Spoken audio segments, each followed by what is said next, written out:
Welcome back to the online surrogacy journey, and at this point you will know we have had a baby girl. Thank you very much. I did very little, in fact. Yes, our beautiful baby girl has arrived, and at this point you will be going through the emotions.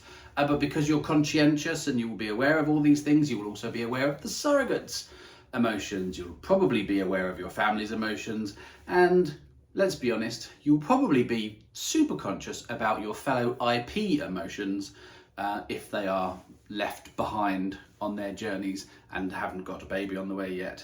This is all stuff that's going to be going on at this point, and you've got a fresh baby to deal with. I did a lot of reading about this stage, as you can imagine, and one of the main things I found was don't get too caught up in the details. For the first 2 weeks, it is just a matter of survival. Okay, so your goal for the first 2 weeks is to get through it. Now, it helps when the bar is set low, because then you won't be feeling like you're failing in any way. So this video is going to cover the first 2 weeks of us with our newborn baby. Now, points of consideration. The baby is not considered ours because it's born through surrogacy. Now, there's two potential routes that this could take. If your surrogate has a partner or is married, then the surrogate's husband/partner will go down on the birth certificate as the father of the baby. Yes, even if there is no genetic link whatsoever, even if there's no genetic link with the surrogate, she will be down as the mum, and her partner, if she has one, will be down as the dad. Ugh. If your surrogate is single, however, then the intended parent, the parent now that has a genetic link to your new baby, the real dad, as it were, will go down as the father. If that happens, it saves you on some complications later, but it's just neither here or there. Facts are facts, and as it stands at the moment, surrogate and her partner will be on the birth certificate from birth. Grr. Now, once you've actually managed to get out of the hospital, see the previous video, that's when things get interesting. Okay, so for this video, day one, we were still at the hospital. Skip that, done that. Day two, we are now home with the baby. This is where you find out all the things that you thought you knew, but you don't yet know. And I'm not here to tell you all of this stuff. This is for the parenting experts.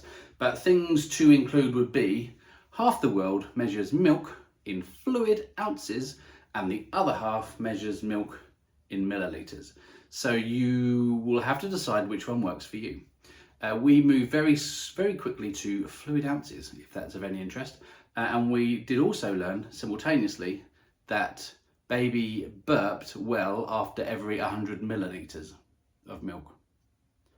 Figure that one out. Right, so day two. This is when your midwife will have made an appointment for the first visit. It might not be the person that you've seen up to now. It will be some district midwife potentially, but she will make her first out of 3 visits on your first day back from hospital. She will be just checking the environment, checking you're good, checking everyone's sound, checking everyone's mentally stable as much as possible. At this point, you should be checking in on your surrogate if you haven't already stayed in regular contact. She will have gone from a scenario where she was carrying a person and was the center of your world to now potentially being done with, but you get what I'm saying. Her fears may be that she'll be forgotten about. Check in with her. In our case, she had a son of her own, and she was very much looking forward to getting back into her own family bubble. But we stayed in contact via text and stuff. We just didn't see each other for a few days. Day 3, getting a bit confident now. You know, you hear things like, oh, you'll feel okay when it's your own baby, or it'll be different when it's your own baby. By day 3, this is when that feeling, for me at least, kind of kicked in, and you'll find yourself, she's on one arm and you're off making a cup of tea with the other. You know, it gets a bit more comfortable at that point.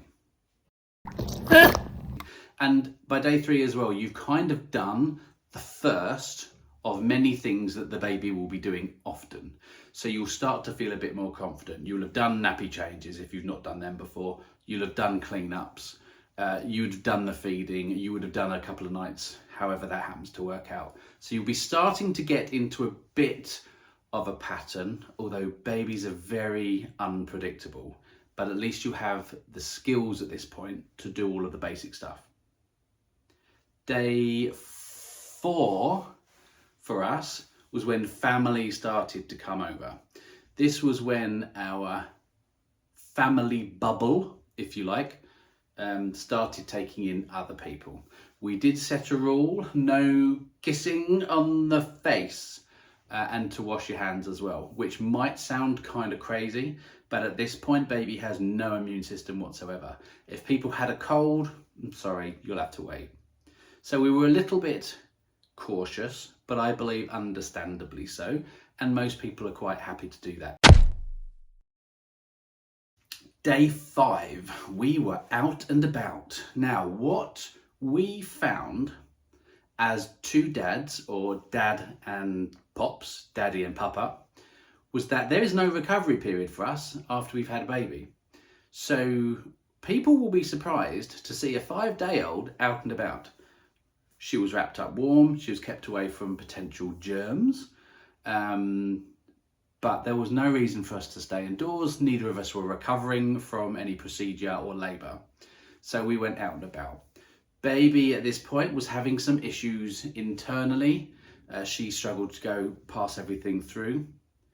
Understandable if you think about it, because it's never been used before. She's never had stuff through her guts. So even though all of the crap from the birth and the amniotic fluid, that all came out in the hospital, that was great, and she'd had a bit of a clear out, nothing was coming out again for a few days. We started to panic around this point that she couldn't poo. Turns out it's quite normal, and in the very, very, very early days, 4-5 days without going to the toilet for number 2 is not necessarily something to be worrying about, but it was something to keep an eye on. Day 6, checking in with our surrogate. She's got a few issues. She is recovering from having a baby, whereas before she had a baby to look after while she was recovering. Now she doesn't. Instead, she's got an older child wanting his mummy back and wanting to play, which meant that I believe our surrogate kind of started pushing herself too quickly. And she was very aware of her body not yet being back to normal. Her boobs were so sore and under pressure, she'd been using cabbage leaves to cool them, and she decided to express some milk for us, which we gratefully received, which we used with the colostrum she'd pre-given us and mixed it along with the formula milk that we were using. Formula and breast milk can be mixed without any problems. So that's something to bear in mind, that your surrogate, because there is no baby to care for and breastfeed and what have you, will be very conscious that their body's not quite right. That's going to be normal for a good few months. In fact, apparently it takes 2 years for a lady's body to return completely as it was pre-baby. But certainly for the first few months, everything's got to kind of, you get what I mean. So we were very conscious that we had a nervous surrogate at this point. We sent her a little pamper hamper because she was struggling a little bit. Day 7, we went Facebook official. It kind of came as a surprise to some people because they didn't know we were pregnant. So that was fun. No pictures of baby. As you will have noticed at this point, we're super cautious because there are some weirdos out there with a bad feeling of surrogacy. So no pictures of her, but we went Facebook official at day 7. Plus we had our second visit from the midwife. Day 8, still no poo. We were advised to change the milk brand. There is a very big difference between a couple of the big milk brands and also whether it's powder or whether it's pre-mixed liquid. You'll have to figure out what works best for yourself. It was also at this point, belly button stump fell off, which also meant that she was old enough now officially to have a bath. So rather than the wipe downs, we could really get in there nooks and crannies with baby safe cleaning and water. And she enjoyed it, which was a lucky bonus. Temperature wise, you can get special baby thermometers to make sure it's the right sort of temperature for a baby. Not too hot, not too cold, because you will always end up with a shivery baby anyway, and it hurts your heart. Also on day 8, we registered her. Now this was an experience. We went into town to the registry office. We had booked an appointment in advance online. Went with our surrogate because she's down as mother, and also why would you not? We knew what to do better than the registrar did. So we arrived at the registry office for our allotted appointment. She at first thought we were 2 separate families, and when we all went in together, she was a bit stumped. We explained the rule. Our surrogate had no partner, and one of us was down as the other half. She did not know what to do. Sent us out of the office so she could research it herself. When she came back, funnily enough, she said what we had told her all along. That almost went off without a hitch. So baby was registered. Now the information that they need to register baby is name, date of birth, where she got born, and all of that stuff that you would expect. Plus, when baby's born, you'll get one of these. The personal child health record. Now in this, amongst many details in terms of appointments and advice and immunisation and screening stuff, also growth charts until your baby's like 30 or something stupid. But one of the main bits of information in here which you'll find you need very early on is an NHS number. So you will need the NHS number from your red book, and that will help you register the baby. If surrogate had partner, she and her partner will be down on the birth certificate. It's not a nice feeling. It will be uncomfortable, probably as much for the surrogate, definitely more for the surrogate's partner, I'm sure, than it is for you and your other half. For a straight couple going through surrogacy, I imagine this is particularly tough for the lady. Can't help you there. My thoughts and feelings are with you. It will get sorted out eventually, don't worry. Day 9. We went to see a baby osteopath. Now, I've explained, baby had issues getting everything through her. We'd also noticed she was favouring one side. So where baby has been growing for the last 9 months, you'll often see they have got a certain position that they favour. They've been curled up in a certain way, their feet might be twisted slightly, and we noticed that our daughter would only sleep one way. She didn't really turn her neck the other way. And obviously there was this issue with passing stuff through. She also had, and I've not mentioned this before, a red circle right around her eye, a perfect circle. And what we found out through going to see the baby osteopath is the force and the speed of her coming out of the womb basically burst her blood vessels. The pressure change and the speed was a shock. Birth is a traumatic event. I mean, you just have to watch some of the TV shows and see them hauling them out on like Midwife, Real Life A&E, whatever. It's traumatic. She had a nightmare at 1 night old, and we knew the only thing that she could be having a nightmare about was being born, because that's all she had done.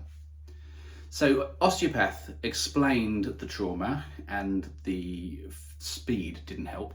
And the reason that she wasn't going to the toilet properly is because her diaphragm had locked, because it frozen when she did her first screen due to all the stress and the panic, and so it wasn't pushing anything through. She gave us some exercises, did some sweeps, and also worked on her neck. We saw over the 2 weeks the osteopath twice, issues all fixed. I don't know your feeling on things like baby osteopath, but for us personally, great move. Day 10, we set up a bank account. Now, we were expecting lots of people to do baby bank accounts. We had a lot of family members and friends wanting to put money in their bank account for the baby. No, not many banks do that anymore. I don't know if that's a post-lockdown thing. But the bank that we did find that would do it, Halifax, required one parent to be on the birth certificate, and then they could set up an account. For our situation, that was fine, and we could set up an account because one of us was on the birth certificate. And it meant we could register her at our doctors too. Also big on this day, poos. We had on day 10 probably more poo than she'd had in her entire life. But for us, it was a good experience because it gave us a chance to get everything going and working. And she was sort of her insides were learning how to work. They'd never had to work before. And day 10 was a great day for us in terms of that. Day 11, more poos, more figuring it out, more people coming around. People bring around food, which is nice.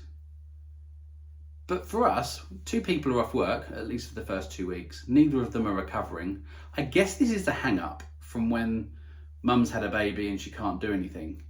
But yeah, lots of people were bringing us food, which was a nice gesture, entirely unnecessary, but we ate it anyway. And from even that point, I think we were having on average 3 visits a day. So yeah, social battery plus sleep battery will keep you tired. Our nighttime situation had been working quite well. We'd split the night straight down the middle. So Michael, because he's an early bird, was getting up early to do the first feed. I'm a bit more of a night owl. I was staying up late to do the last feed. We also accidentally discovered that we were doing something called dream feeding, which is a term, and it was a fluke. But effectively, when she was due a feed in the middle of the night and she was starting to stir, I changed her and fed her, and she never woke up fully. And what that meant was after she fed, she went straight back to sleep. So we had a really easy first couple of weeks because she was feeding in the middle of the night without waking up properly. And then I got to sleep in the next morning because he got up to do the early one. So if there's 2 of you and you can split it down the middle, at least for the first couple of weeks, I wholeheartedly recommend it. Day 12. We were Googling how much should a baby be sleeping. I reckon at this point she was still sleeping about 90% of the day. I'd had a whole big conversation with my boss about how much I wouldn't be able to do any work, so I had to be on leave rather than work from home. And I would say even for the first 2 or 3 weeks, I could have got it done. I had so much time on my hands. Baby was sleeping a lot. So yes, don't be afraid to Google. Questions as silly as how much sleep is too sleep. She was sleeping a lot. She had another bath that woke her up for a little bit. She went back to sleep. This is quite normal. Don't worry. If you are concerned, I am not a health professional. Check it with your midwife. Day 13. We were on a regular routine of drinking, weeing and pooing. So the stomach sweeps and exercises that our osteopath had given us were working properly, and we could kind of stop doing them at this point. We had also changed the milk. We changed the brand completely. And rather than using regular powdered milk, we were using a special powder milk for babies that get colic and constipation. That was a dream for us. It minimalized, what did it minimize? It minimalized the amount of bubbles, it minimalized the amount of trapped wind, it minimalized the amount of burping, he says, excuse me. So anti-colic powder of a certain brand worked for us, but over the course of the first couple of weeks, you'll figure out what works best for you and your baby. The ironic thing is, if you change your baby brand, expect them to be constipated for a day or so anyway. So that complicates things.